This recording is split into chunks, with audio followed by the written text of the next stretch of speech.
Hi everybody, it's Andrew from HoneyCart, and in this video, I'm going to show you how you can now let customers create their own proposals so they don't have to contact you and you don't have to go enter in everything manually yourself to create a proposal.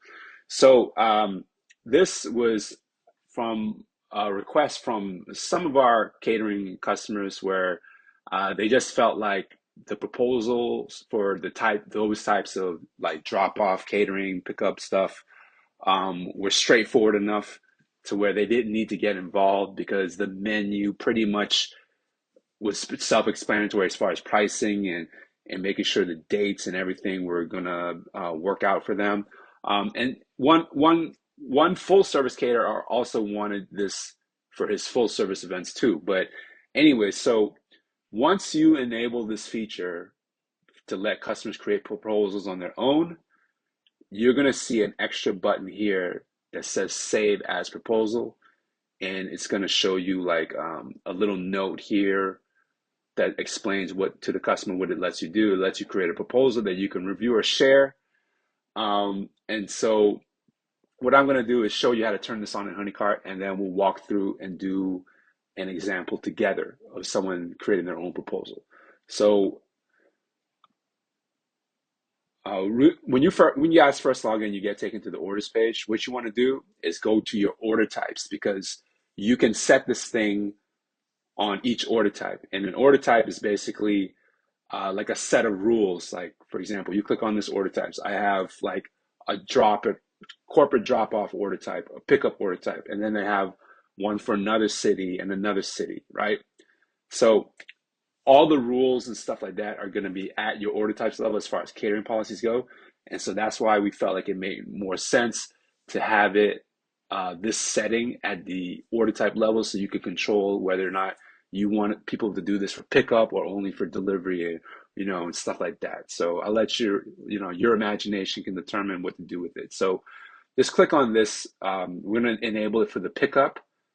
So click on that, and under the general settings is where you'll see this new information here, these new settings. Right now, I set it to where a customer cannot create a proposal. So to change that, click on Edit, scroll down to this section here, and flip this to the customer can create a proposal. And as far as if you've been using our proposals feature, you know that you always have to set an expiration date.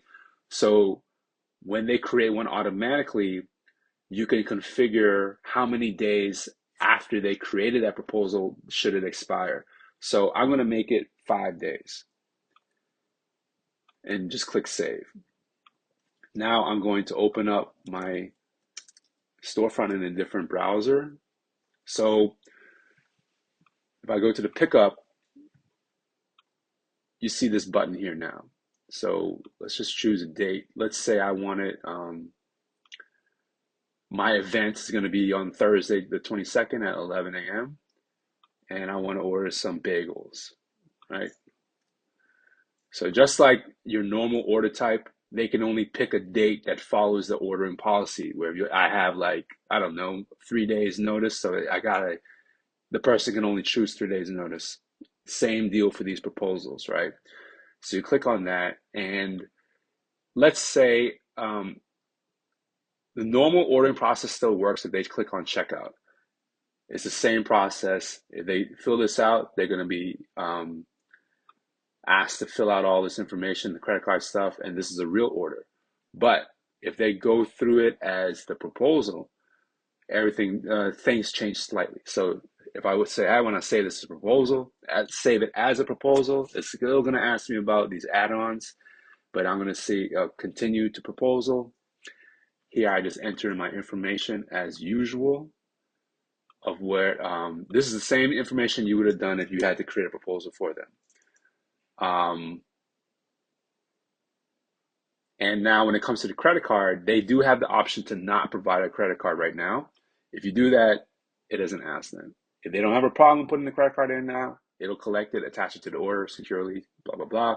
Same thing for cash or check. I think you guys get the point. So if I try this, like they can add a tip ahead of time too. So if I click on save as proposal, right? And the date is too soon, meaning that if I said that I need it to be a 5 days for the expiration for my proposals, it's going to force them to choose a date that's at least 5 days from now. So today is the 19th.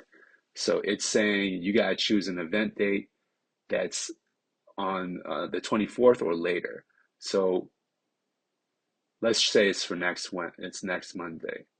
And again, also it says here, if you have any problems, contact us at whatever your support email is. So now that I changed it, the error went away, and I can click save as proposal. It says check your inbox for your proposal. We emailed it to you, right? So now let me show you what that looks like.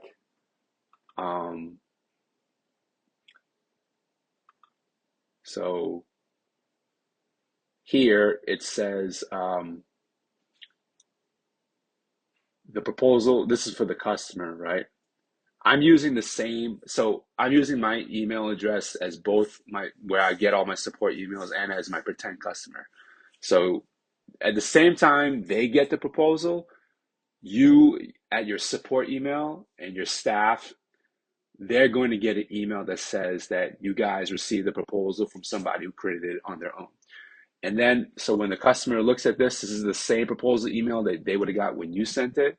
If they click on this thing, and they're ready to accept it, they just go ahead and fill out the card information and click accept proposal, and then it's done. Now, so that's really about it. You see how it works. It supports both the normal placing of an order and the creating of their own proposal. It's controlled at the order type level. You can control the expiration date. And then after they do this, the whole normal proposal process kicks off. The only difference is you get an alert at your support email that someone created a proposal so that you know what's going on. So if you have any questions, please let us know at support@gethoneycart.com. Thanks.